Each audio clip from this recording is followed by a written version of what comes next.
सुरेश कुमारी study point में आपका स्वागत है। आज हम 10th क्लास का राजनीति विज्ञान का प्रथम अध्याय शुरू करेंगे। अध्याय का नाम है सत्ता की साझेदारी, पावर ऑफ शेयरिंग। तो सबसे पहले हम देखते हैं कि सत्ता की साझेदारी का क्या अर्थ है।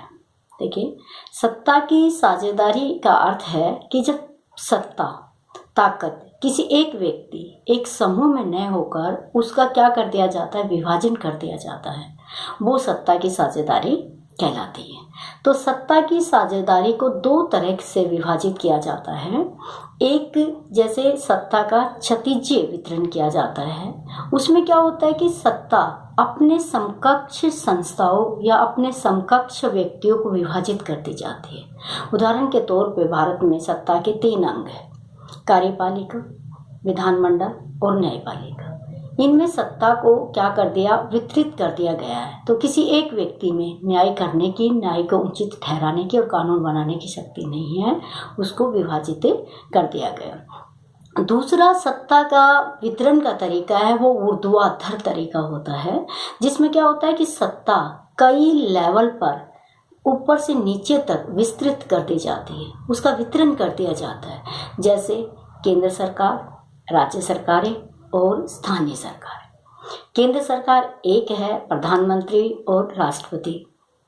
राज्य सरकारें, जितने राज्य और केंद्र शासित प्रदेश हैं उनकी अलग अलग सरकारें, और उनके अंदर भी प्रत्येक जिले की सरकारें और प्रत्येक गांव की सरकारें।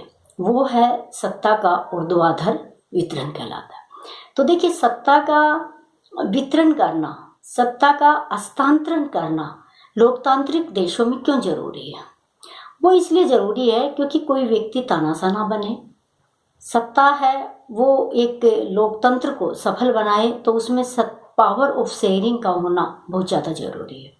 तो सबसे पहले हम देखते हैं कि ये कहाँ जरूरत पड़ती है। जिन देशों में बहुसंख्यक और अल्पसंख्यक लोग होते हैं, वहाँ पर पावर ऑफ शेयरिंग का होना बहुत ज़्यादा जरूरी होता है। तो आज हम इस चैप्टर में कि 2 देशों की तुलना करेंगे कि 2 देशों ने पावर ऑफ शेयरिंग से विश्व में किस तरीके से, एक ने अच्छा नाम कमाया और दूसरे देश ने अपनी अर्थव्यवस्था को नुकसान पहुंचाया। तो सबसे पहले हम बात करते हैं बेल्जियम की। तो देखिए, बेल्जियम ने सत्ता के साझेदारी का एक ऐसा मॉडल प्रस्तुत किया है कि दुनिया के देश उसका पालन करने की कोशिश करते हैं। तो हम बेल्जियम की बात करते हैं। बेल्जियम यूरोप का एक छोटा सा देश है जिसकी राजधानी ब्रुसेल्स है और यूरोपीय संघ का कार्यालय भी ब्रुसेल्स में है। तो वहाँ पे क्या है कि बेल्जियम के अंदर डच भाषा बोलने वाले लोगों की संख्या 59% है और फ्रेंच बोलने वालों की संख्या 40% है और जर्मन बोलने वालों की संख्या 1% है। तो पहले वहाँ पे क्या था कि सत्ता की पूरी बागडोर जर्मन लोगों के हाथों में थी। बाद में वहाँ पे 1970 से लेकर 1993 तक संविधान में 4 संशोधन किए गए और जिसमें सत्ता का बंटवारा इस तरह किया गया कि कोई भी अपने आप को अल्पसंख्यक महसूस ना करे। तो उन्होंने क्या किया, केंद्र के लेवल पर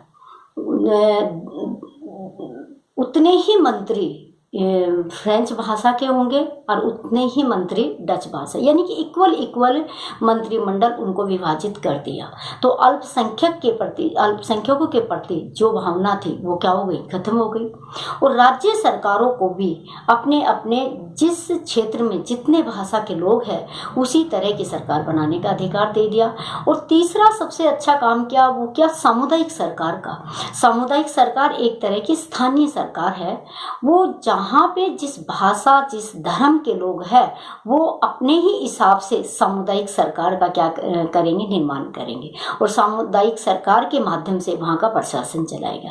कहने का मतलब कि बेल्जियम के अंदर डच और फ्रेंचियों के बीच में जो विवाद पैदा होने वाला था उसको संविधान संशोधनों के द्वारा रोक दिया गया। और क्या किया, जैसे कि एक गाड़ी है और एक गाड़ी में 2 स्टीयरिंग लगा दिए गए, 2 पावर स्टीयरिंग लगा दिए गए।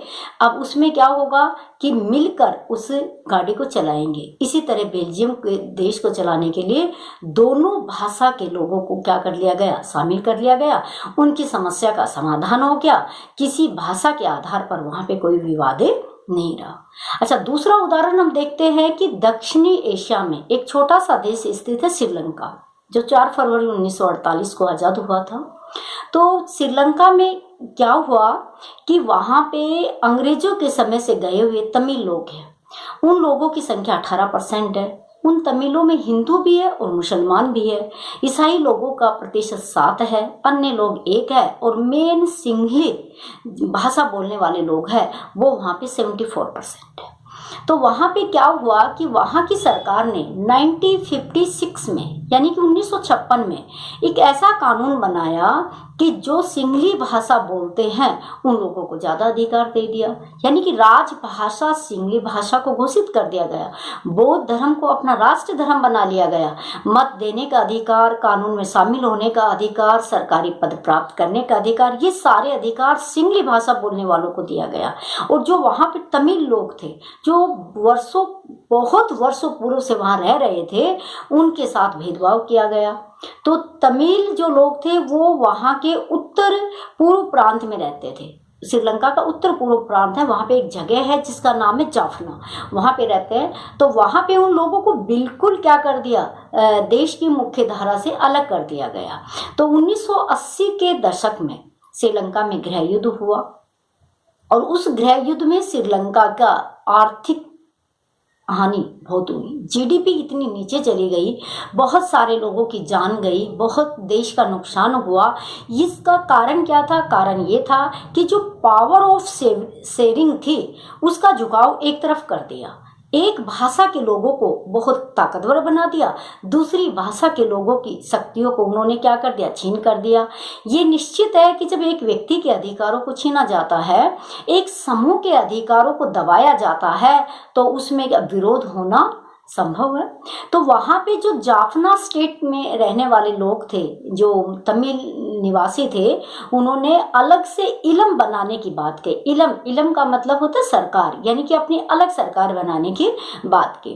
और आप लोग इसमें अपनी किताब के बॉक्स में देखेंगे जिसमें है कि वहां पे भारतीय सेना को भेज के, उस समय देश के प्रधानमंत्री राजीव गांधी थे, और भारतीय सेना वहां पे गई तमिल वासियों की मदद करने के लिए। फूड पैकेट्स हेलीकॉप्टर से गिराए गए। क्यों? क्योंकि उस समय श्रीलंका की सरकार ने उन लोगों का आना जाना सब कुछ क्या कर दिया था, बंद कर दिया था। बहुत समय के बाद वहां की स्थिति को काबू किया गया, और काबू करने के बाद पाया गया कि पूरी दुनिया में जातीय आधार पर, भाषाई आधार पर श्रीलंका का जो चेहरा था वो भेदभावपूर्ण हो गया था। तो देखिए, 2 पावर ऑफ शेयरिंग के 2 उदाहरण हैं, और दोनों में से आज बेल्जियम के उदाहरण को, बेल्जियम के मॉडल को सब देश क्या करते हैं, सराहना करते हैं कि अलग अलग जाति, अलग अलग भाषा के लोग होते हुए भी किस तरह अपने देश की व्यवस्था को उन्होंने मेंटेन कर लिया।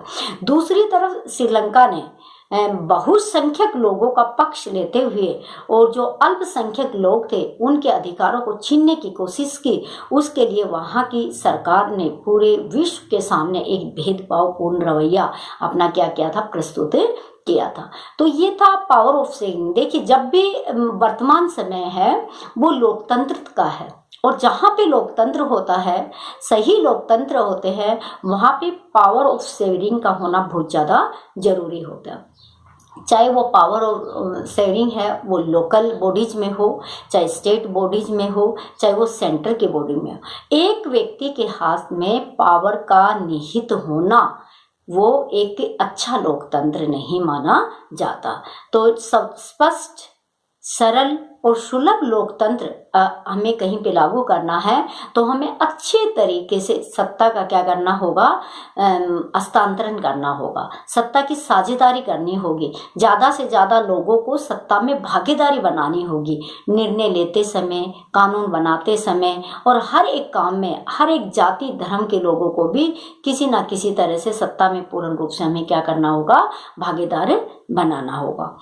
दूसरे, सत्ता में भागीदारी बनाने से क्या क्या फायदे हैं? देखिए, जब सब लोग मिलकर काम करेंगे, हर एक देश में रहने वाले विभिन्न जाति और धर्मों के लोग मिलकर काम करेंगे तो देश की सकल घरेलू उत्पाद जीडीपी में क्या होगी? वृद्धि होगी। देश में शांति का माहौल होगा, सहिष्णुपूर्ण वातावरण रहेगा, दंगे कम होंगे और जाति और धर्म के प्रति जो लोगों की भावनाएं वो जोर पकड़ती है वो कम होंगी, क्योंकि पावर ऑफ शेयरिंग होती है वो किसी भी देश के लिए बहुत अच्छी होती है। खासकर लोकतांत्रिक देशों में पावर ऑफ शेयरिंग का सही तरह से वितरण होना जरूरी होता है।